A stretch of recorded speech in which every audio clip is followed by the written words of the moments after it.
ஆச்சி மசாலா. எந்த சமையலும் ருசி தேடும் ரகசியம். 20 ரூபாய்.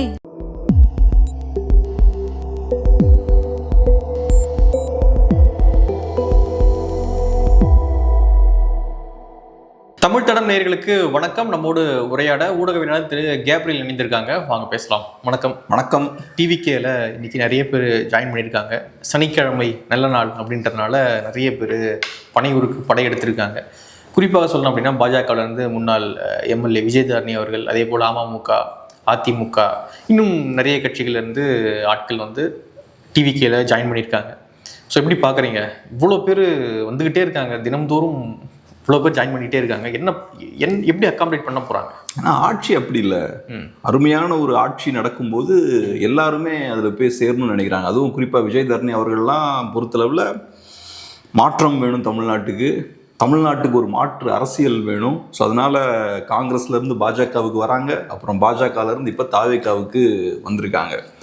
நீங்கள் சொன்ன மாதிரி தமிழ்நாட்டில் இருக்கக்கூடிய எல்லா கட்சிகள்லேருந்தும் தாவேகாவுக்கு எல்லாரும் படையெடுக்கிறாங்க. ஸோ பவர் அப்படின்ற அந்த விஷயத்துக்கு இருக்கக்கூடிய அட்ராக்ஷன் பாருங்க, அப்படியே ஒரு மேக்னெட் மாதிரி எல்லாத்தையுமே பவர் அட்ராக்ட் பண்ணுது. எல்லாருக்கும் பவரோட ஒரு சின்ன பீஸாவது நமக்கும் வேணும், அதை அப்படியே டச் பண்ணணும், அதுக்கிட்ட க்ளோஸாக இருக்கணும். எதிர்காலம் இருக்கோ இல்லையோ, ஆனால் பவரோட நம்ம க்ளோஸாக இருக்கணும் அப்படின்ற ஆசை எல்லாருக்கும் இருக்குது. எல்லாரும் பவரை நோக்கி எல்லாரும் போகிறாங்க.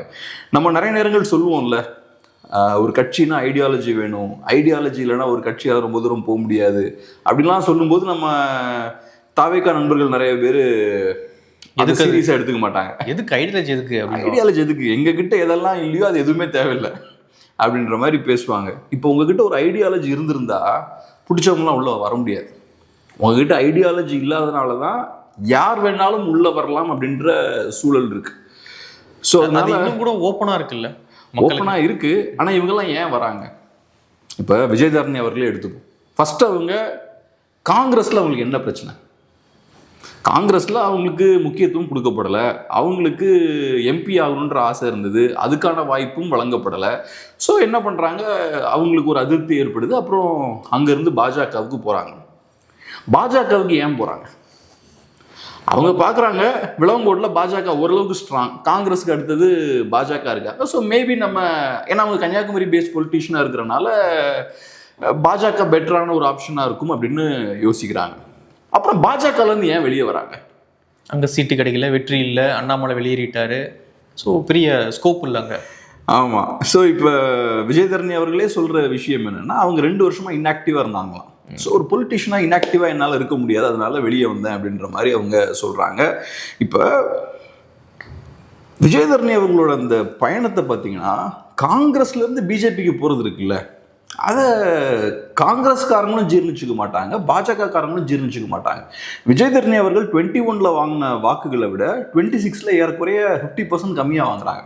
21 அவங்க காங்கிரஸில் நின்று வாங்கின வாக்குகளை விட 26 அதே விளவங்கோடு தொகுதியில் பாஜக வேட்பாளராக இருந்து ஒரு ஏறக்குறைய 50% கம்மியாக வாங்குறாங்க. 3 டைம்ஸ் எம்எல்ஏவாக இருந்த ஒரு லீடர். ஸோ அது காட்டக்கூடிய விஷயம் என்னென்னா, காங்கிரஸ்ல இருந்து பாஜகவுக்கு வந்து சேர்ந்த ஒரு லீடரை பாஜகக்காரங்களே ஏற்க மறுக்கிறாங்க. பாஜக இருக்கக்கூடிய அந்த பகுதி ஆட்கள் விஜயதாரணி அவர்களுக்கு வேலை பார்க்க மறுக்கிறாங்க. ஸோ அவங்களோட கோஆப்ரேட் பண்ணுறது அவங்களுக்கே விருப்பம் இல்லை. அவங்க சொல்கிறாங்கல்ல, நான் 2 வருஷமாக ஆக்டிவாக இருக்க முடியலன்னு. அதுவும் ஒரு காரணம். கட்சிக்காரங்க யாரும் உங்களுக்கு கோஆப்ரேட் பண்ண மாட்டாங்க. இந்த டேர்ன் கோட்ஸ்னு ஒரு வார்த்தை இருக்கு, துரோகிம்பாங்க. ஸோ நீங்கள் காங்கிரஸ் பார்ட்டியிலேருந்து இங்கே வந்து சேர்றீங்கன்னா காங்கிரஸ்காரங்களும் உங்களை துரோகியாக தான் பார்ப்பாங்க, பாஜகக்காரங்களும் உங்களை துரோகியாக தான் பார்ப்பாங்க. ஒரு எதிரிக்கு நான் எப்படி வேலை பார்க்க முடியும்? 3 எலெக்ஷனாக விஜயதாரணி அவர்களுக்கு எதிராக அவங்க வேலை பார்த்துருப்பாங்க காலத்தில். இன்னைக்கு திடீர்னு பிஜேபியில் வந்து சேர்ந்த உடனேயும் அவங்களுக்கு எப்படி வேலை பார்க்க முடியும்? அது மட்டும் இல்லாமல் அவங்க பாயிண்ட் ஆஃப் வியூல இருந்து பாருங்க, காங்கிரஸில் இருக்கும்போது உங்களுக்கு தெரியும், சவுத்தில் கன்னியாகுமரி தொகுதி வந்து ஒரு போலரைஸ்டான ஒரு தொகுதி, மத ரீதியான ஒரு போலரைசேஷன் அங்கே இருக்கு. ஸோ நீங்கள் காங்கிரஸில் இருக்கும்போது கிறிஸ்டின் ஓட்ஸ்லாம் ஃபோக்கஸ் பண்ணி டார்கெட் பண்ணி ஜெயிச்சிருப்பீங்க. அதுக்கப்புறம் நீங்கள் பிஜேபிக்கு வந்ததுக்கப்புறம் ஹிந்து ஓட்ஸை நீங்கள் டார்கெட் பண்ண வேண்டிய இடத்துக்கு நீங்கள் போவீங்க. ஸோ உங்களுக்கு அதை பற்றி கவலையே இல்லை. காங்கிரஸில் இருக்கும்போது ஒரு குறிப்பிட்ட மக்களை டார்கெட் பண்ணி அவங்களுக்கு அங்கேருந்து ஓட்ஸ் வாங்குறீங்க. அதுக்கு நேர் எதிரான இன்னொரு அரசியலை 3 தடவை ஜெயிச்சுட்டு பண்ணுறதுக்கு உங்களுக்கு பிரச்சனையே இல்லை, அதுக்கும் நீங்கள் தயாராக இருக்கீங்க. இதுக்கு பெரிய உங்களுக்கு அரசியல் ரீதியான விளக்கம்லாம் கிடையாது. விஜயதரணி அவர்கள்ட்ட கேட்டீங்கன்னா இல்லை, எனக்கு காங்கிரஸோட கொள்கையில் எனக்கு சில முரண்கள் இருக்கு, இந்த இடத்துல காங்கிரஸோட அரசியல் சரியில்லை, கொள்கை ரீதியா நான் முரண்படுறேன், அதனாலதான் வெளியேறினேன்னு சொல்லலாம். இல்லைன்னா காலப்போக்கில் பாஜகவோட தேவை தமிழ்நாட்டுக்கு இருக்குன்ற மாதிரி எனக்கு தோணுது, என்னோட ஐடியாலஜிக்கல் ஷிஃப்ட் ஒன்று ஏற்பட்டிருக்குன்ற மாதிரிலாம் நீங்க பேசலாம். அதெல்லாம் எதுவும் கிடையாது. காங்கிரஸ்ல அதிகாரம் இல்லை, டக்குன்னு பாஜகவுக்கு போயாச்சு. பாஜகலேருந்து வெளியே வரும்போதும் பெரிய விளக்கம்லாம் எதுவும் இல்லை. நான் ஒரு 2 இயர்ஸாக ரொம்ப ஆக்டிவாக என்னால் இருக்க முடியல. ஸோ அதனால அப்படியே என்னால் கன்டினியூ பண்ண முடியாது. தாவேக ஆட்சியை பார்க்கும்போது ரொம்ப சிறப்பாக இருக்குது. இந்தியா முழுக்க பெரிய தாக்கத்தை ஏற்படுத்தக்கூடிய ஒரு பொட்டன்ஷியல் இருக்குது. ஸோ நான் இங்கே வரேன்றாங்க. அப்போ இப்படியான ஒரு அரசியல் இருக்கக்கூடிய ஒரு நபர் இப்போ தாவேகாவுக்கு வராங்கன்னா என்ன எதிர்பார்ப்போட வருவாங்க? பதவி. இப்போ அவங்களுக்கு தெரியும் 29ல் ஒரு டோர் ஓப்பன் ஆகுதுன்னு தெரியும் அவங்களுக்கு. ஏன்னா இப்போ 26ல் பார்த்தோன்னா எல்லாம் ஃப்ரெஷர்ஸ் உள்ளே வராங்க. ஃப்ரெஷர்ஸே நல்லா பெர்ஃபார்ம் பண்ணிட்டாங்க. இப்போ முக்கியஸ்தர்கள்லாம் வேகமாக உள்ளே போகிறாங்க. அதுக்கான காரணம் என்னன்னா 29ல் ஒரு வாய்ப்பு இருக்குது. இப்போ 29ல் தாவேகா பழையபடி யங்ஸ்டர்ஸை போட்டு பண்ண மாட்டாங்க. ஏன்னா இப்போ அவங்க ஒரு எஸ்டாப்ளிஷ்டான பார்ட்டி ஆயாச்சு. ஸோ அவங்களும் நிறைய ஹெவி வெயிட்ஸ்லாம் இறக்க ஆரம்பிப்பாங்க. அப்போ விஜயதரணி அவர்களுக்கு தெரியும் 29ல் நமக்கான ஒரு ஸ்பேஸ் தாவேகால இருக்கு. இன்கேஸ் 29ல் தாவேகா விஜயதரணி அவர்களுக்கு வாய்ப்பு கொடுக்கலன்னா அதுக்கு அடுத்தது என்ன ஆப்ஷன் இல்லை, திமுக தான் ஆப்ஷன். என்னங்க ஆப்ஷன் இல்லை, ஏகப்பட்ட கட்சி இருக்கு. திரும்ப அண்ணாமலை வேற கட்சி ஆரம்பிக்கிறாரு. வேற நிறைய கட்சிகள் இருக்குல்ல. ஸோ அதனால அப்படியான விஷயங்கள் நடக்கிறதுக்கு வாய்ப்பு இருக்கு. ஸோ இப்போ என்ன சிக்கல்னா விஜயதரணி அவர்கள் அப்படி யோசிக்கிறதுல ஒன்றும் தப்பு இல்லை. அதிகாரம் வேணும், பதவி வேணும், அதுக்கு எந்த கட்சிக்கு வேணாலும் போகலான்ற நிலைப்பாட்டில் அவங்க இருக்கலாம். ஆனால் தாவேகா பாயிண்ட் ஆஃப் வியூ இருந்து பார்க்கும்போது மாற்றம், முன்னேற்றம், யங்ஸ்டர்ஸுக்கான மாடர்ன் பாலிடிக்ஸ் இதெல்லாம் பேசிக்கிட்டு யார் வந்தாலும் சேர்த்து போனா அதான் சொல்றது ஐடியாலஜி வேணுன்றது. ஐடியாலஜி இல்லைன்னா யார் வேணாலும் வரலாம், யார் வேணாலும் போகலாம் அப்படின்ற சூழல் இருக்கும். ஒரு வேலி இருக்காது அவங்க கட்சியை சுற்றி. கட்சி ஓப்பன் டோரில் இருக்கும், யார் வேணாலும் உள்ளே வரலான்ற சூழல் இருக்கும். அவங்க எல்லாருமே நல்ல இன்டென்ஷனோடையும் வரமாட்டாங்க. உங்கள் கட்சியை யூஸ் பண்ணுறதுக்கு உங்ககிட்ட இப்போ அதிகாரம் இருக்குது, அதை எப்படி பயன்படுத்திக்கலான்றதுக்காக அவங்க வருவாங்க. இது கட்சியோட இமேஜுக்கு நல்லது கிடையாது. கட்சிக்கு லாங் ரன்லையும் இது நல்லது கிடையாது. இப்போ பெரிய மாற்று அதுன்னு பேசிட்டு இன்னைக்கு பாருங்க, நீங்கள் சொன்ன மாதிரி எல்லா கட்சிகள்ல இருந்தும் அங்கே போகிறாங்க. அதிமுகவில் கூடிய நிறைய எம்எல்ஏஸ் ரிசைன் பண்ணிட்டு போகிறாங்க. மினிஸ்டர்ஸ் நிறைய பேர் பார்த்தோன்னா பழைய அதிமுகவோட இந்த பழைய மினிஸ்டர்ஸ் பார்த்தோன்னா நிறைய பேர் அங்கே போய் சேர்றாங்க. திமுக எம்எல்ஏ ஒருத்தர் போய் சேர்ந்தாருன்னு நினைக்கிறேன், கருணாநிதின்ற ஒருத்தர் போய் சேர்ந்தாருன்னு நினைக்கிறேன். இல்லை, முன்னாள் எம்எல்ஏ கரெக்ட். திமுகவோட முன்னாள் எம்எல்ஏ ஒருத்தர் போய் சேர்றாரு. அது போக மற்ற கட்சிகள்லையும் இருந்து போய் சேர்றாங்க. நீங்கள் யாரெல்லாம் தப்புன்னு சொன்னீங்களோ அந்த கட்சியில் இருக்கக்கூடிய தலைவர்கள்லாம் அவங்க கட்சிக்கு சேர்றாங்க. அப்போ அதிமுகன்ற கட்சி தப்பு, திமுகன்ற கட்சி தப்பு, இந்த கட்சி தப்பு, அந்த கட்சி தப்பு, இது தப்பு. ஆனால் அந்த கட்சியில் கூட எல்லாரும் சேர்ந்து வந்தால் கரெக்டா? தனித்தனியாக அந்த கட்சிகள் தப்பு, ஆனால் அவங்கெல்லாம் சேர்ந்து என் கட்சிக்கு மொத்தமாக வந்தாங்கன்னா கரெக்ட். திருந்திட்டாங்க. ஆமாம். இல்லை, அது வருஷனாவே சொன்னார் அதிமுகவோட எங்களுக்கு எந்த பிரச்சனையும் கிடையாது, அதிமுகவை நாங்கள் பாசிட்டிவாக தான் பார்க்குறோம். அதே போல் கலைஞர் நல்லவர் தான் அப்படின்னு அவருக்கு மலர் வலையெல்லாம் வைக்கிறாங்க. அப்படி இருக்கும்பொழுது அவங்கள்ட்ட யாரு கூட எந்த பிரச்சனையும் கிடையாது. அப்படி இருக்கும்பொழுது வாங்க போங்கன்னா போங்க அப்படின்ற மாதிரி இருக்காங்க. எலெக்ஷன்ல நிறைய பிரச்சனை இருந்ததுங்க. இங்கே சிஸ்டம் சரியில்லை, மாற்றம் தேவை, இங்கே 2 திராவிட கட்சிகளும் சரியில்லை அப்படின்னு அரசியல் பண்ணி எலெக்ஷனுக்கு முன்னாடி. ஆனால் தாவேகா இந்த அரசியலே ரொம்ப ஈஸியாகிட்டாங்க. இந்த கொள்கை வேணாம், கோட்பாடு வேணாம், இங்கே இருக்கிற கட்சியில் அங்கேருந்து இதுவும் எந்த இதுவும் கஷ்டம் கிடையாது. எல்லாரையும் நாங்கள் ஏற்றுக்கிறோம், எல்லா சித்தாந்தத்தையும் ஏற்றுக்கிறோம், அவங்க இன்னும் இந்துத்துவாவை நாங்கள் ஏற்றுக்கிறோம்னு மட்டும் தான் சொல்லலை. மற்றபடி எல்லாரையும் ஏற்றுக்கிட்டாங்க, எல்லா தலைவரையும் ஏற்றுக்கிட்டாங்க. அதுக்கு இங்கே நெகட்டிவ் ஓட்ஸ் இருக்கு. ஸோ அதனால அதுக்கு நெகட்டிவ் ஓட்ஸ்லாம் அதையும் சொல்லுவாங்க. மற்றபடி எல்லாரையும் ஏற்றுக்கிட்டாங்க, எல்லா கட்சியும் ஏற்றுட்டாங்க, எல்லா தலைவரையும் ஏற்றுட்டாங்க, சித்தாந்தத்தை ஏற்றுட்டாங்க, எல்லாத்தையும் ஏற்றுக்கிட்டு பெரிய இன்க்ளூசிவ் பாலிடிக்ஸ் பண்ணிட்டு இருக்காங்க. அவன் இது நல்லதுதான் பார்க்குறேன். இப்படிலாம் பண்ணும்போது தான் இந்த மாதிரி நிறைய ஆட்கள் தாவேக்கால சேரணும். ஏன்னா இவங்கெல்லாம் தாவேக்காவுக்கு சேரும்போது தான் மக்களுக்கும் ஒரு புரிதல் ஏற்படும். இப்போ நான் பார்த்த அளவில் நிறைய பேர் நிஜமாவே நல்ல எக்ஸ்பெக்டேஷனோட தாவேக்காவுக்கு ஓட் போட்டாங்க, நல்ல எதிர்பார்ப்போட அவங்க தாவேக்காவுக்கு ஓட் போட்டாங்க. தாவேக்கா வந்தால் நல்லாட்சி நடக்கும், கண்டிப்பாக பெரிய மாற்றம் ஏற்படும், நமக்கு அந்த எக்ஸ்பெக்டேஷன்லாம் நிறைய பேருக்கு அது இருந்துச்சு. யங்ஸ்டர்ஸுக்கான பொலிட்டிக்ஸ் பண்ணுவாங்கன்னா நிறைய பேர் சொன்னாங்க. ஸோ இப்போ நீங்கள் கட்சி ஆரம்பிச்சாச்சு, அதிகாரத்துக்கும் வந்தாச்சு. அதிமுகவோட பழைய மாஜி அமைச்சர்கள்லாம் இப்போ வராங்க, உங்க கட்சியில் வந்து சேர்றாங்க. அப்புறம் இதில் என்ன மாற்றம் இருக்கு? அங்கே இருக்கக்கூடிய எம்எல்ஏஸ் ரிசைன் பண்ணிட்டு வராங்க, இதில் என்ன மாற்றம் இருக்கு? இது பேர் குதிரை பேரும். அதே மாதிரி திமுக காரங்களும் வந்து சேர்றாங்க, நீங்க சொன்ன மாதிரி அமமுக காரங்க வந்து சேர்றாங்க, பாஜக காரங்க வந்து சேர்றாங்க, காங்கிரஸ் காரங்க வந்து சேர்றாங்க. இப்ப விஜயதரணி அவர்கள் வந்து சேர்றாங்க. விஜயதரணி அவர்கள் கட்சி விட்டு கட்சி நிறைய மாறிட்டாங்க. எந்த இடத்துலயுமே மக்களை சென்டரா வச்சு அவங்க பேச மாட்டேங்கிறாங்க. ஏன் கட்சி மாறுறீங்கன்னு கேட்டா, எனக்கு அங்க சரியா செயல்பட முடியல, எனக்கு அங்க வாய்ப்பு சரியா வழங்கப்படல, பெண்களுக்கு அங்க சரியா வாய்ப்பு இல்லை, அது இஷ்யூ கிடையாது. நீங்க மக்களை ரெப்ரசன்ட் பண்ணக்கூடிய ஆளு. ஸோ அப்படி இருக்கும்போது மக்கள் பாயிண்ட் ஆஃப் வியூல இருந்து உங்களோட பொலிட்டிக்கல் டிசிஷனை எக்ஸ்பிளைன் பண்ணணும். நான் இந்த கட்சியை விட்டு இந்த கட்சிக்கு மாறினேன்னா மக்கள் அதை எப்படி இம்பாக்ட் பண்ணுன்றதை நீங்க பேசணும். நான் இந்த கட்சியில் இருக்கும்போது மக்களுக்கு இந்த விதமா என்னால சரியா செய்ய முடியல, இந்த கட்சிக்கு நான் போயிட்டேன்னா மக்களுக்கு இன்னும் அது யூஸ்ஃபுல்லா இருக்கும், ஒட்டுமொத்த தமிழ்நாட்டுக்கும் ரொம்ப யூஸ்ஃபுல்லா இருக்கும்ன்ற எக்ஸ்பிளனேஷனை கொடுக்கணும். அது இல்லாம எல்லாமே அவங்க பாயிண்ட் ஆஃப் வியூல இருந்து பேசிக்கிட்டு இருக்காங்க. அவங்களுக்கு இதெல்லாம் பத்தி யோசிச்சு கூட மாட்டாங்க, ரொம்ப சிம்பிளா அவங்க பாட்டுக்கு பேசிட்டு போறாங்க. அஃப்கோர்ஸ் நீங்க சொன்ன மாதிரி தாவேக்காவுக்கு பெர்ஃபெக்ட் ஃபிட் அவங்க. இப்ப தாவேக்காவோட பொலிட்டிக்ஸ் ரொம்ப சிம்பிளா தானே இருக்கு, ரொம்ப சிம்பிளா இருக்கு. எதுக்கு பாஸ் காம்ப்ளிகேட் பண்ணிட்டு இருக்கீங்க, ஐடியாலஜின்றீங்க அதுன்றீங்க, சிம்பிள் எல்லாமே. Let's make things simple. இங்கு நல்ல அரசியல் விற்கப்படும். நல்ல அரசியல் வேணும்னா இங்க வாங்க. நல்ல அரசியல் என்னன்னா கேட்கக்கூடாது, டெஃபினிஷன்லாம் நல்ல அரசியல் நல்ல அரசியல் தான். அப்புறம் அதிமுக கூட நல்லவர்கள் வரலாம், திமுக கூட நல்லவர்கள் வரலாம், இங்க நீங்க வந்தாலே நல்லவர்கள் ஆயிடலாம்.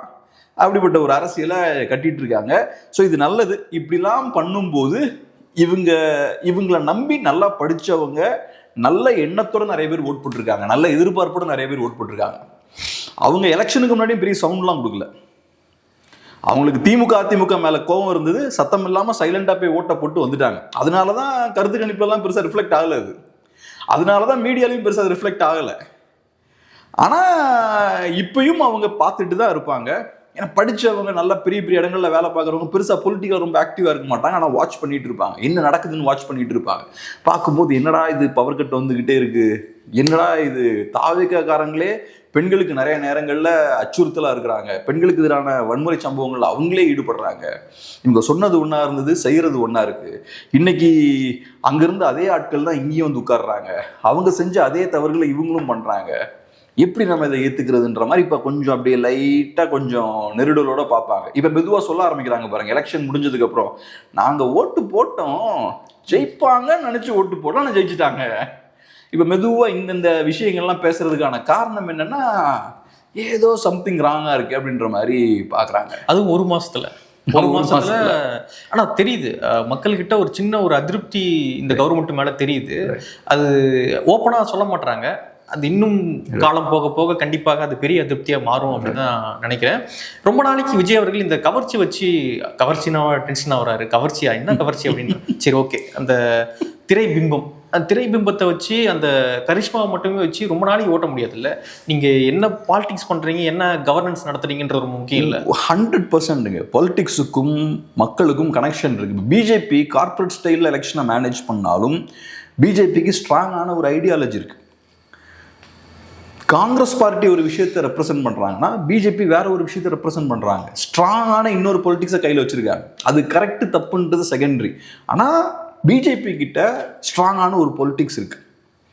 ஸோ அப்படி இருக்கும்போது கையில் ஒரு அரசியல் இருக்கு. அது போக நான் கார்பரேட் ஸ்டைலில் நான் நரேட்டிவை மேனேஜ் பண்ணுவேன், சில எதிரிகளை உருவாக்குவேன், சில ஹீரோஸை உருவாக்குவேன், இதெல்லாம் செகண்டரி. ஆனால் எனக்கு அரசியலே இல்லாமல் நான் இந்த விஷயங்கள்லாம் பண்ண முடியாது. ஸோ இப்போ காங்கிரஸ் எடுத்துக்கிட்டிங்கன்னா அவங்க தே ஸ்டாண்ட் ஃபார் சம்திங் இல்லை. அதே மாதிரி பிஜேபி நேர் வித்தியாசமான வேற சில விஷயங்களுக்காக அவங்க நிற்கக்கூடிய கட்சி.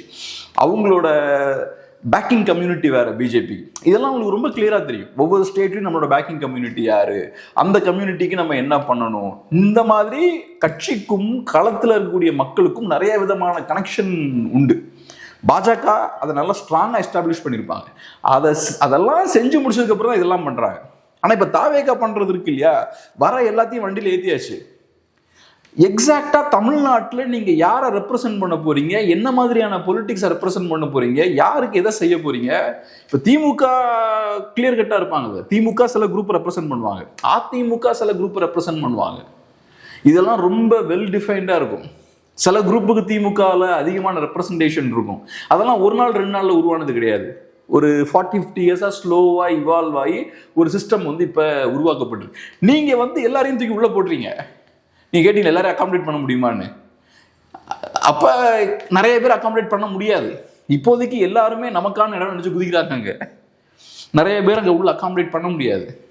அதுபோக எனக்கு என்னன்னா, உங்களோட கோர் பேஸ் என்னன்றது தெரியணும்ல. முதல்ல ஆன்டி டிஎம்கேன்றது உங்களோட கோர் பேஸ்ன்றது எனக்கு புரிஞ்சிருச்சு, ரைட்டு. அதுக்குள்ளேயும் வேற நிறைய விஷயங்கள் இருக்கு. அதிமுகவுக்கு பேக்கிங் கம்யூனிட்டி உண்டு, திமுகவுக்கு உண்டு. அது என்ன உங்களுக்கு மேபி அது கூட ஃபியூச்சரில் டெவலப் ஆகலாம். பட் இந்த மாதிரியான விஷயங்கள்லாம் இருக்கு. ஸோ பொலிட்டிக்ஸ்ன்றது டீப் ரூட்ஸ் இருக்கு அரசியலுக்கு. உங்கள் கட்சி மேலே வந்து ஒரு சின்ன ஒரு பூ மாதிரி இருக்கும், அதுக்கு கீழே ஒரு செடி இருக்கும், அதுக்கு கீழே ஆழமான வேர்கள் இருக்கும். சொசைட்டியோட டீப்பாக பொலிட்டிக்ஸ் வந்து கனெக்ட் ஆகிருக்கும்.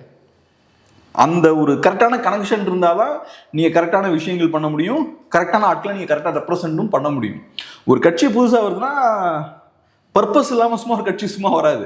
யாரையோ கொஞ்சம் பேர் அவங்க ரெப்ரசென்ட் பண்ணுவாங்க. இப்போ எம்டிஎம்கே ஒரு காலத்தில் பெருசாக வருது, அப்புறம் பட்டுன்னு காணாமல் போகுது.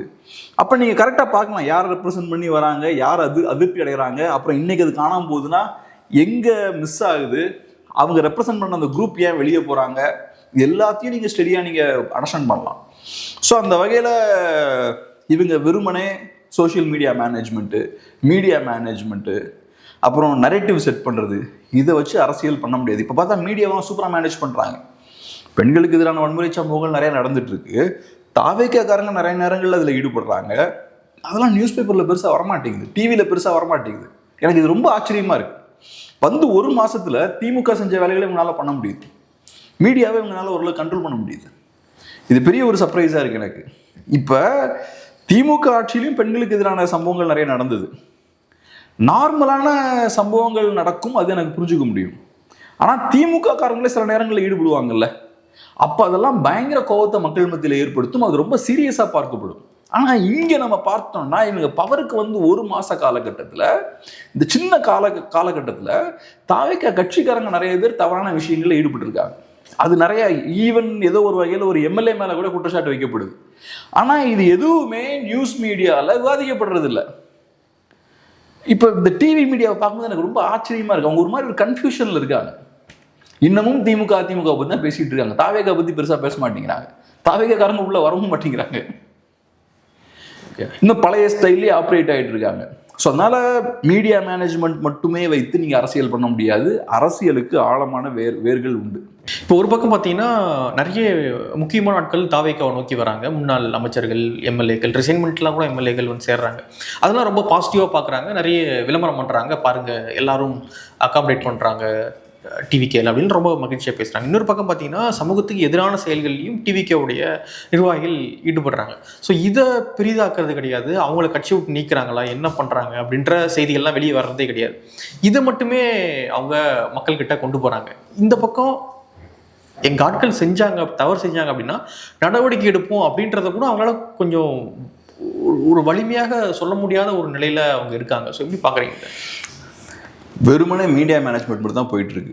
இப்போ சில நேரங்கள் எனக்கு ரொம்ப ஆச்சரியமா இருக்கு. இன்னைக்கு ஃப்ரண்ட் பேஜ் பார்த்தீங்கன்னா எல்லா நியூஸ் பேப்பர்லையுமே டெல்டா பகுதி விவசாயிகளுக்கு அரசு வந்து ஏதோ 135 crores 140 crores ஏதோ அலோகேட் பண்ணியிருக்காங்க, அறுவை சாகுபடி ஆமாம் ஒதுக்கியிருக்காங்க அப்படின்ற ஒரு செய்தியை பார்க்க முடியுது. இது சாதாரண ஒரு நியூஸ், அது ஒன்றும் பெரிய நியூஸ் கிடையாது. எல்லா கவர்மெண்ட் இருக்கும்போதும் இந்த மாதிரியான விஷயங்கள் வரும். மோஸ்ட்லி இதெல்லாம் பார்த்தோம்னா செகண்ட் தேர்ட் பேஜில் சின்ன நியூஸாக இது வரும், ஒரு குவார்டர் பேஜ் நியூஸாக இது வரும். ஆனால் இப்போ ஒரு விஷயத்தை அவங்க பண்ணுறாங்க, பண்ண உடனேயும் இது என்னன்னே அவங்களுக்கு தெரியல கட்சிக்காரங்களுக்கு. ஆனால் ஏதோ பெருசாக நாங்கள் பண்ணிட்டோம் பார் அப்படின்னு சொல்லி ஃப்ரண்ட் பேஜ்லேயே அவங்களால அதை கொண்டு வர முடியுது, அதை பயங்கரமாக ப்ரொஜெக்ட் பண்ண முடியுது. சாதாரண ஒரு விஷயத்தையும் பெரிய ஒரு விஷயம் மாதிரி அவங்களால ப்ரொஜெக்ட் பண்ண முடியுது. இது எல்லா கவர்மெண்ட்டும் பண்ண வேண்டிய விஷயம், எல்லா கவர்மெண்ட்ஸும் பண்ணுற ஒரு விஷயமும் கூட தான். இன்ஃபேக்ட் நீங்கள் மற்றவங்க அளவுக்கு பண்ணல. ஏற்கனவே விவசாய கடன்லாம் தள்ளுபடி பண்ணும்போதும் நீங்கள் சொன்ன விஷயங்களை செய்யலை, ரொம்ப இன்எஃபிஷியண்ட்டாக ரொம்ப கம்மியான அளவுக்கு தான் நீங்கள் செயல்பட்டீங்க இப்போ. ஸோ ஆனால் அதை சாதாரணமாக பார்க்கக்கூடிய தாவேக்காரங்க இருக்காங்களா, அவங்களுக்கு அது என்னன்னு தெரியல. ஏதோ ஒரு நியூஸ் வந்து நீங்க பாருங்க, நம்ம அடிச்சு கலக்கிட்டோம் பாருங்க, விவசாயிகளுக்கு நாங்கள் என்ன பண்ணிட்டோம் பார்த்தீங்களா அப்படின்ற மாதிரி நம்மகிட்டே வந்து பேசுறாங்க. இது ஏதோ இதுக்கு முன்னாடி நடக்காத ஒரு விஷயம் மாதிரியும் ரொம்ப சாதாரணமாக அவங்க இந்த மாதிரி பிஹேவ் பண்ணுறாங்க. இது ஏன் அவங்களால பண்ண முடியுதுன்னா அவங்களுக்கு அந்த மீடியா மேனேஜ்மெண்ட் ரொம்ப எஃபிஷியண்ட்டாக இருக்கு. அதுபோக தாவேக்காவுக்கு இருக்கக்கூடிய இன்னொரு பெரிய ஒரு விஷயம் என்னன்னா, மாற்றம்னு சொல்லி பவருக்கு வந்தாச்சு. பவருக்கு வந்தோடனே மாற்றம் எங்கன்னு எல்லாம் கேட்பாங்க. அப்போ அப்போ எதையாவது மாற்றம்ன்ற பேரில் காட்டி ஆகணும். அந்த ரசிகர்களுக்கு அந்த ஒரு தேவை இருக்கு. கட்சிக்காரங்களை விட்டுருங்க, அவங்க பெருசா மேல கூடிய பவர்ல இருக்கக்கூடியவங்க தப்பா பேசினாங்கன்னா மாட்டிப்பாங்க. ஆனா கீழே இருக்கக்கூடிய சாதாரண ஃபேன்ஸ்லாம் இருப்பாங்கல்ல, அவங்களுக்கு பயங்கரமா பேசியிருப்பாங்க. தலைவர்னு பேசியிருப்பாங்க, நாங்க வந்தா மாற்று வரும்னு சொல்லியிருப்பாங்க. அதுக்கப்புறம் இப்ப வந்து உட்கார்ந்தாச்சு, ஏதோ ஒன்றை காட்டணும். அவங்க நாங்க வந்தோடனே ஏதோ மாற்றா நடந்திருக்கு பாருங்கன்னு. அது கையில கிடைச்ச விஷயங்கள் எல்லாத்தையுமே காட்டுறது. சாதாரண சின்ன சின்ன விஷயங்களையும் பெரிய விஷயமா நாங்கள் பண்ணிட்டோம்னு சொல்றது, அப்புறம் செய்யாத விஷயங்களையும் மேனுஃபேக்சர் பண்ணிடுறது, அப்புறம் ஏற்கனவே இருக்கிற விஷயங்கள் நாங்கள் செஞ்சோன்னு சொல்றது. இதெல்லாம் செய்ய வேண்டிய தேவை ஏன் ஏற்படுதுன்னா, நாங்கள் தான் மாற்று, நாங்கள் வந்தால் புரட்டி போட்டுருவோம்லாம் சொல்லி பவருக்கு வரும்போது அப்போ ஏதாவது ஒரு டெலிவர் பண்ணணும்ல. நீங்கள் இதெல்லாம் நாங்கள் டெலிவர் பண்ணியிருக்கோம்னு நீங்கள் காட்டுறீங்க இப்போ. ஸோ அந்த வேலைகளையும் பார்த்தோம்னா இப்போ பண்ணிட்டு இருக்காங்க. ஸோ மீடியா மேனேஜ்மெண்ட் ரொம்ப தூரம் கொண்டு போய் விடாது. இப்போதைக்கு அவங்க மீடியா மேனேஜ்மெண்ட் ரொம்ப எஃபெக்டிவாக பண்ணிட்டு இருக்காங்க. அவங்ககிட்ட அந்த செட்டப் இருக்கு. எலெக்ஷனுக்கு முன்னாடியே சூப்பராக பண்ணாங்க. அவங்க நல்லா ஃபோக்கஸ்டாக கேம்பெயினை ரன் பண்ணாங்க, அருமையாக பண்ணாங்க. எலெக்ஷனுக்கு முன்னாடி ரொம்ப கேவலமாக ரொம்ப இன்எஃபிஷியண்ட்டாக செயல்பட்டது அதிமுக தான். அவங்க இன்னும் கொஞ்சம் கூட எஃபெக்டிவாக செயல்பட்டு இருந்திருக்கணும். தாவேக்கா பண்ண அளவுக்கு ப்ரொஃபஷனலாக அவங்க பண்ணியிருந்துருக்கணும். பட் அன்ஃபார்ச்சுனேட்லி இப்போ பண்ண ஆரம்பிச்சிருக்காங்கன்னு நினைக்கிறேன். போராட்டம் கூட அறிவிச்சிருக்காங்க. அப்புறம் ட்விட்டரில் நிறைய ட்வீட்லாம் வர போட்டுக்கிட்டு இருக்காங்க. ஸோ இப்போ கொஞ்சம் வேகம் எடுத்துருக்க மாதிரி தெரியும். இனி நீங்கள் ட்வீட்டு போட்டால் என்ன, போடலைன்னா என்ன, எலெக்ஷன் முடிஞ்சிருச்சுங்க. எலெக்ஷன் முடிஞ்சிருச்சு. இப்போ நல்லா ஞாபகப்படுத்தி பாருங்க, எலெக்ஷன் மேலே நம்ம என்ன பேசணும்? 2 தடவை அதிமுக தோத்தா என்ன ஆகும்னு சொன்னோம். கட்சி தாக்கு பிடிக்கிறது ரொம்ப கஷ்டம்னு சொன்னோம். ஏன்னா அதிமுக 2 தடவை தோத்ததே கிடையாது.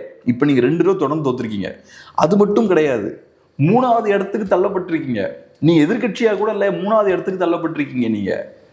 ஸோ இப்போ புதுசாக ஒரு யானை வந்து உட்கார்ந்துருக்கு. இப்போ தமிழ்நாட்டுக்குள்ள தாவேக்கான்ற புது அரசியல் கட்சி வந்து உட்கார்ந்துருக்கு. அந்த புது கட்சி முன்னாடி டிஎம்கேவும் சிறுசா இருக்காங்க, ஏடிஎம்கேவும் சிறுசா இருக்காங்க. ஸோ இப்போ நீங்கள் அந்த யானையை வெளியே தள்ள முடியுமா உங்களால? அதுக்கான சக்தி உங்களுக்கு இருக்கான்றதான் பெரிய கேள்வி. இப்போ நீங்கள் ட்வீட்டை போடுறீங்க, போராட்டம் பண்ணுறீங்கன்றதெல்லாம் சூப்பர். இப்போ ஏன் அதெல்லாம் பண்ணுறாங்க? போன 5 வருஷம் எதுவும் பெருசாக பண்ணல, ஆனால் இப்போ ஏன் அதெல்லாம் பண்ணுறாங்க?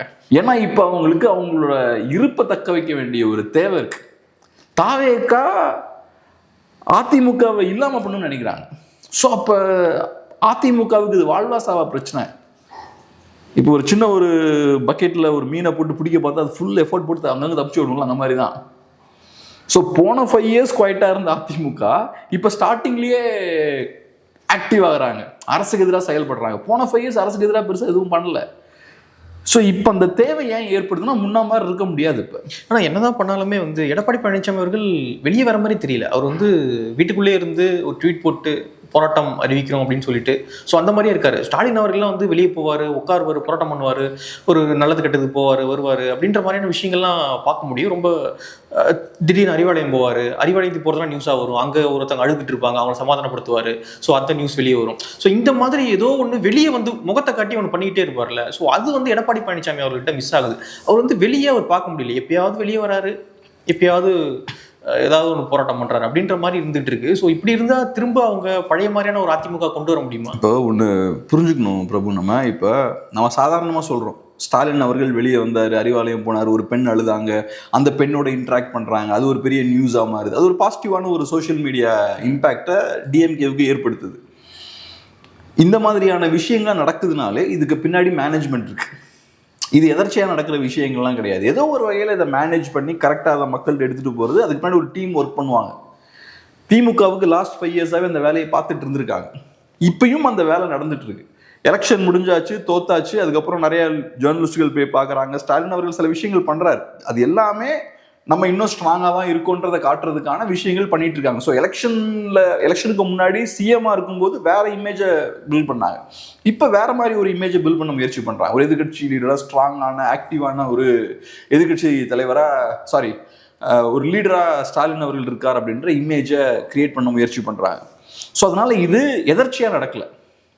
சும்மா ஸ்டாலின் அவர்கள் வண்டி எடுத்துகிட்டு போனார், வந்தார், அது நியூஸ் அதுவாக கிரியேட் ஆயிடுச்சுன்றது கிடையாது. அதுக்கு பின்னாடி ஸ்ட்ராட்டஜிக் கோஆர்டினேஷன் இருக்கு. இதில் என்ன சிக்கல்னு பார்த்தோம்னா, இந்த விஷயங்கள்லாம் பண்ண நிறைய செலவாகும். இந்த கட்சிகளுக்கு இருக்கக்கூடிய பிரச்சனையே என்னன்னா, எனக்கு வந்து ஒரு நண்பர் சொல்லுவார், ஒரு எந்த மாவட்டம்னு நான் சொல்ல அந்த கட்சிக்காரர் அவர் சொல்லுவார், இப்போ ஸ்டாலின் அவர்கள் இந்த தெரு வழியாக போனால் போதும், இங்கே வந்து நிற்கணும்னு அவசியம் இல்லை, இந்த தெரு வழியாக போனாலே எனக்கு ஒரு 20,000 செலவாகும். அவர் ஒரு லோக்கல் லீடர் அங்கே நீங்கள் பேனர்ஸ் வைப்பீங்க, நீங்கள் கொடியை நாட்டுவீங்க, ஏதோ சில விஷயங்கள் போஸ்டர்ஸ் ஒட்டுவீங்க. இதெல்லாம் பண்ணால் மினிமம் 20,000 செலவாகும். எனக்கு எந்த பிரச்சனையுமே இல்லை. பெஸ்ட்டு நடுவில் இந்த ரோடை கிராஸ் பண்ணி போனாரா எனக்கு சிக்கலாகும் செலவு. இதில் பொதுக்கூட்டம் அது இதுலாம் எதையாவது பண்ணுறாங்கன்னு வச்சுக்கோங்க, முரட்டுத்தனமாக செலவாகும். அதெல்லாம் ஓகே. அப்போது அதிமுகவால் சமாளிக்க முடியாதுலாம் ஒன்றும் கிடையாது. அவங்க ஆட்சியில் இருந்திருக்காங்க. திமுக விட அவங்க தான் அதிகமாக அதிகாரத்தில் இருந்திருக்காங்க. ஸோ அவங்களால செலவு பண்ண முடியாதுலாம் ஒன்றும் கிடையாது. அதிமுக 5 இயர்ஸாக பவரில் இல்லை. அப்புறம் கட்சியில் நிறையா பிளவுகள்லாம் ஏற்பட்டிருக்கு. இந்த மாதிரி சூழல் ஆகும்போது என்ன ஆகும்னா ஃபண்டிங் கொஞ்சம் ஃப்ரீஸ் ஆகும். இப்போ ஒரு கம்பெனியில் எப்போ எல்லாம் இன்வெஸ்ட் பண்ணுவாங்க, அந்த கம்பெனி நாளைக்கு க்ரோ ஆகும், செழிப்பாக வளர்ந்து வரும்னு நினச்சாதான் எல்லாம் இன்வெஸ்ட் பண்ணுவாங்க. அந்த கம்பெனிக்கு நாளைக்கு ஃபியூச்சர்லன்னா பெருசாக இன்வெஸ்ட் பண்ண மாட்டாங்க. இந்த எலெக்ஷன்லேயே என்ன சொல்கிறாங்கன்னா பெரிய லெவலில் பணத்தை ரிலீஸ் பண்ணலன்றாங்க ஏடிஎம்கே சைடில். ஆமாம், அதுக்கான காரணம் என்னென்னா கொஞ்சம் பேருக்கு நம்பிக்கை இல்லை, போயிடுச்சு. ஆமாம், நம்பிக்கை ஃபுல் நம்பிக்கை இருந்ததுன்னா ஃபுல்லாக பணத்தை இறக்குவாங்க. இப்பயும் அந்த நம்பிக்கை வந்து இறக்குவாங்க. ஒரு குதிரை ஜெயிக்குன்ற நம்பிக்கை இருந்ததுன்னா எல்லாரும் பெட் பண்ணுவாங்க. அதில் இல்லை இந்த குதிரை ஜெயிக்கிறதுக்கான வாய்ப்பு கொஞ்சம் கம்மி தான் அப்படின்னா பெட் பண்ண மாட்டேன். ஜெயிக்கும் போது பண்ணிக்கலாம் அப்படின்னு. ஆமாம், எதுக்கு ரிஸ்க் எடுத்துட்டுன்னு பார்ப்பாங்க. பணம் கையில் வச்சிருக்கோம் எப்பவுமே ரொம்ப கேர்ஃபுல்லாக இருப்பான். பணம் இல்லாதவங்க தான் ரெக்லஸாக பிஹேவ் பண்ணுவோம். ஆனால் நீங்கள் இந்த அரசியலில் நீங்கள் மணியை நீங்கள் இவ்வளோ நாள் செலவு பண்ணிட்டீங்க, இனிமேல் நீங்கள் செலவு பண்ணாமல் நான் ஒரு அரசியல் பண்ண போகிறேன் அப்படின்னா இல்லை, செலவு பண்ணாமல் பண்ணுறாங்கன்னு சொல்ல வரல. திமுக ஸ்டைல்லையே அவங்க பண்ணணும்னா அந்த அளவுக்கு இவங்களும் இன்வெஸ்ட் பண்ண வேண்டியிருக்குன்றேன். ஆனால் அதுக்கான சூழல் இவங்க கிட்ட இல்லை. திமுக கிட்ட இருக்கக்கூடிய இன்ஸ்டிடியூஷன் முதல்ல அதிமுக கிட்ட கிடையாது. நீங்கள் அறிவாலயத்தையும் அதிமுக ஆஃபீஸையும் கம்பேர் பண்ணுங்க. நீங்கள் அறிவாலயத்துக்குள்ளே போனீங்கன்னா 2000 பேர் வேலை பார்ப்பாங்க. ஏதோ ஒரு வகையில் ஒவ்வொரு ஃப்ளோர்லேயும் ஒவ்வொரு வேலை நடந்துட்டு இருக்கும். ஏகப்பட்ட பேர், நூற்றுக்கணக்கான பேர் அங்கங்கே இருப்பாங்க. அந்த அறிவாலயம் பில்டிங் ஃபுல்லாக எடுத்துக்கிட்டிங்கன்னா ஒரு 2000 பேர் அங்கே கனெக்ட் ஆகிருப்பாங்க. நீங்கள் அதிமுக ஆஃபீஸுக்கு போய் பாருங்கள், கேட்டு பூட்டி இருக்கும், அமைதியாக இருக்கும். அப்படியே ஃபங்க்ஷன்னா போது கொஞ்சம் பரபரப்பாக இருக்கும். ஆமாம், ஏதாவது பொலிட்டிக்கலாக ஏதாவது ஈவெண்ட்ஸ் இருக்குன்னா அங்கே கொஞ்சம் பிஸியாக இருப்பாங்க. இல்லாட்டினா சாதாரணமாக இருக்கும், ஒன்றுமே இருக்காது. ஒரு வண்டி கூட அங்கே இருக்காது, மெயின் ரோட்டில் இருக்கும், ஆனால் கூட டிராஃபிக் ஒன்றுமே இருக்காது, சாதாரணமாக இருக்கும். ஸோ அதனால் திமுகன்ற இன்ஸ்டிடியூஷன் இன்னும் கொஞ்சம் கூட பவர்ஃபுல்லான இன்ஸ்டிடியூஷன். அந்த அட்வான்டேஜ் முதல்ல உங்களுக்கு இல்லை. ரெண்டாவது, நீங்கள் இன்னைக்கு ஸ்ட்ராங்காக இருக்கக்கூடிய அந்த இமேஜும் உங்களுக்கு இல்லை. சரி, அதிமுக திரும்ப மீண்டு நீங்கள் கேளுங்களேன், ஒரு 100 பேர்கிட்ட கேளுங்க, அதிமுக திரும்ப மீண்டு வருமானு கேளுங்களேன், அதில் 95 பேர் வாய்ப்பு இல்லைன்னு தான் சொல்லுவாங்க. வாய்ப்பு இல்லை அப்படின்னு சொல்கிறவங்க ஓட்டும் போட மாட்டாங்கல்ல. ஓட்டும் போட மாட்டாங்க, ஏன்னா ஜெயிக்கிற கட்சி மேலே தானே ஓட்டு போடுவாங்க. நிறைய பேர் அப்படிதான் சொல்லுவாங்க. ஸோ அப்படி இருக்கும்போது அப்போ இந்த கட்சியை நம்பி நிறைய பேர் செலவழிக்க ரெடியாக இருக்க மாட்டாங்க. ஏன்னா ஒரு கட்சி இருக்குன்னா அந்த கட்சிக்கு பின்னாடி நிறைய பிஸ்னஸ் மேன் இருப்பாங்க, பணத்தை இன்வெஸ்ட் பண்ணுறதுக்கான ஆட்கள் இருப்பாங்க. யாரும் அவங்க சொந்த காசை பாக்கெட்லேருந்து எடுத்து போட மாட்டாங்க. நம்ம சாதாரண மிடில் கிளாஸ் ஆட்கள் தான் பார்க்கும்போது என்ன யோசிப்போம்னா, இவ்வளோ பெரிய வீடு வச்சிருக்காரு, இவ்வளோ ப்ராப்பர்ட்டிஸ் வச்சிருக்காரு, சும்மா கொஞ்சம் செலவழிக்கலாம்ல அப்படின்லாம் பேசிகிட்டு இருப்பாங்க. அப்படி யாரும் அவங்க காசு செலவழிக்க மாட்டாங்க. அரசியலில் ஒருத்தன் வந்து ஒரு விஷயம் பண்ணுறான்னா அதுக்கு சில சோர்ஸ்லாம் ரெடி பண்ணிட்டு தான் அதுக்கப்புறம் உள்ளே வருவாங்க. இனிஷியலாக ஒருத்தன் பொலிட்டிக்ஸ்க்கு வரான்னா அஃப்கோர்ஸ் அவனுக்குன்னு ஒரு பேஸ் போட்டுக்கிறதுக்காக இனிஷியலாக கை காசெல்லாம் போட்டு ஒரு அடித்தளத்தை உருவாக்குவாங்க. சில நேரம் போட்ட காசை விட்டுட்டும் போவாங்க. இதெல்லாம் நடக்கும். ஆனால் நீங்கள் இருக்கக்கூடிய ஒரு கட்சி முழுக்க பரவாயில்ல, ரிஸ்க் எடுத்து நம்ம கேம்பிளிங்கில் போடுற மாதிரி பணத்தை இன்வெஸ்ட் பண்ணலாம் அப்படின்னு யாரும் யோசிக்க மாட்டாங்க. ஸோ அதனால் இந்த சிக்கல்கள்லாம் அதிமுகவுக்கு இருக்குது. ப்ளஸ் ஒரு 5-6 வருஷமாக பவர் இல்லாமல் இருந்திருக்காங்க, அந்த சிக்கலும் இருக்குது. திமுக ஏற்கனவே 10 வருஷம் பவர் இல்லாமல் பழகினவங்களும் கூட இப்போ தான் அவங்க எதிர்கட்சி ஆயிருக்காங்க. ஸோ அவங்களுக்கு இன்னும் கொஞ்சம் கூட ஃப்ளெக்சிபிளான ஒரு சூழல் இருக்குது. பார்ப்போம். ஆனால் அதிமுக இவ்வளோ ஃபைட் பண்ணுறது எனக்கு ரொம்ப ஆச்சரியமாக தான் இருக்குது. அவங்க விட்டுட்டு சும்மா போகலை, ஃபைட் பண்ணி பார்க்கலான்னு நினைக்கிறாங்க. நீங்கள் சொன்ன மாதிரி போராட்டம் நடத்துகிறாங்க. இபிஎஸ் அவர்கள் அக்ரெசிவாக பேசுகிறார். இன்ஃபேக்ட் நான் இப்போ லாஸ்ட் ஒரு 2-3 வீக்ஸாக பார்க்கும்போது உதயநிதி ஸ்டாலின் அவர்களை விட இபிஎஸ் அவர்கள் ஆக்டிவாக டிவிகேவை எதிர்த்து அரசியல் பண்ணுறாரு. அது ஒரு பாசிட்டிவான ஒரு சைன். ட்விட்டரில் அறிக்கை விடுறதுல அதில் மட்டும் சரி. அதான் நான் சொன்ன மாதிரி இப்போ நீங்கள் போராட்டம் நடத்தணும்னா என்டிகே மாதிரியான கட்சி, கம்யூனிஸ்ட் பார்ட்டி மாதிரியான கட்சி ஈஸியாக நடத்திடலாங்க. அவங்களுக்கு ஒரு 1000 பேரை தெருக்கொன்றது மேட்டரே கிடையாது, கொண்டு வந்துடலாம். 5 பைசா செலவாகாது அவங்களுக்கு. இந்த ஸ்டேஜ் போடுறதுக்கு வேணால் செலவாகும், மைக்கெல்லாம் போடுறதுக்கு வேணால் செலவாகும். ஆனால் திமுக மாதிரியான கட்சி ஒரு 1000 பேரை கூட்டிகிட்டு வரணும்னா அது பெரிய செலவு. அது அவங்களுக்கு காசு கொடுக்கணும் எல்லாருக்கும். ஆமாம், எல்லாருக்கும் காசு கொடுக்கணும். காசு கொடுக்கணும், மற்ற விஷயங்கள். ஆமாம், அவங்கள கவனிக்கணும். அதுக்கப்புறம் அவங்கள நீங்கள் பத்திரமா கட்டி காக்கும், இல்லாட்டி பாதியில் ஓடிடுவாங்க. இந்த சிக்கல்கள்லாம் இருக்குது. ஸோ அதனால தான் பெரிய இப்போ காங்கிரஸ்லாம் ஏன் பெரிய கூட்டங்கள்லாம் போடாமல் இருக்காங்க? இந்த மாதிரியான பிரச்சனைகள்லாம் இருக்கு. காசு கொடுத்தாலும் வர மாட்டாங்க. காசு கொடுத்தா வருவாங்க. எதுக்கு நான் கொடுக்கணும்? காசு கொடுக்குற வாங்கப்பா, என்ன கூட்டம், காங்கிரஸ் கூட்டம் இல்லை வரல அப்படின்னு கொடுத்தா வருவாங்க, வர மாட்டாங்க. ஆனால் அவங்கள பொறுத்தளவில் எதுக்கு காசு கொடுக்கணும், எதுக்கு கூட்டம் போடணும், எப்படியும் யார் மேலேயே ஏறி சவாரி பண்ணிடலாம், அவ்வளோதான். திமுக இருந்தால் திமுக, எல்லாம் டிவிக்கு எதுக்கு தேவையில்லாமல் செலவழிச்சுக்கிட்டு டயர்ட் ஆகிக்கிட்டு கூட்டத்தை போட்டு வெயிலில் நின்று அந்த பாலிடிக்ஸ். ஸோ இந்த கூட்டம் கூட்டுறதுன்றது நம்ம சாதாரணமாக சொல்லிடுவோம். இப்போ நீங்கள் பார்ப்பீங்க, இப்போ நானே சில எம்எல்ஏஸ்லாம் பார்த்துருக்கேன், எம்எல்ஏஸ் மினிஸ்டர்ஸ்லாம் பார்த்துருக்கேன். இந்த கல்யாண சீசன்லாம் வந்ததுன்னா ஒரு 20-25 மேரேஜஸுக்கு ஒரே நாள் போவாங்க. ஆமாம் ஆமாம். அவங்க போகிறாங்கன்னா பின்னாடி ஒரு சாதாரண ஒரு எம்எல்ஏனா கூட ஒரு 5-6 கார் போகும். இதே பெரிய மினிஸ்டர்லாம் இருக்காருன்னு வச்சுக்கோங்களேன், அவர் பின்னாடி ஏகப்பட்ட கூட்டம் போகும். எக்ஸ் மினிஸ்டராக இருந்தாலும் சரி, மினிஸ்டராக பெரிய கூட்டம் போகும். அவங்களுக்கு செலவு பார்த்தீங்கன்னா சாதாரணமாக ஒவ்வொரு நாளும் 1.5-2 லட்ச ரூபா செலவாயிட்டு இருக்கும். ஆக்டிவாக இருக்கிறது சாதாரண விஷயம் கிடையாது. ஆக்டிவாக இருந்தால் செலவாகும், ஆக்டிவாக இருந்தால் செலவாகும். அதனால் ஆக்டிவாக இருந்தால் செலவாகும்னா ஆக்டிவாக இருக்கிறதால எனக்கு லாபம் இருக்கான்னு பார்ப்பாங்க. அந்த சிக்கல்லாம் இருக்குது அவங்களுக்கு. ஓகே, சரி பார்க்கலாம். நிறைய விஷயங்கள் மட்டும் பகிர்ந்துக்கிட்டீங்க. நன்றி.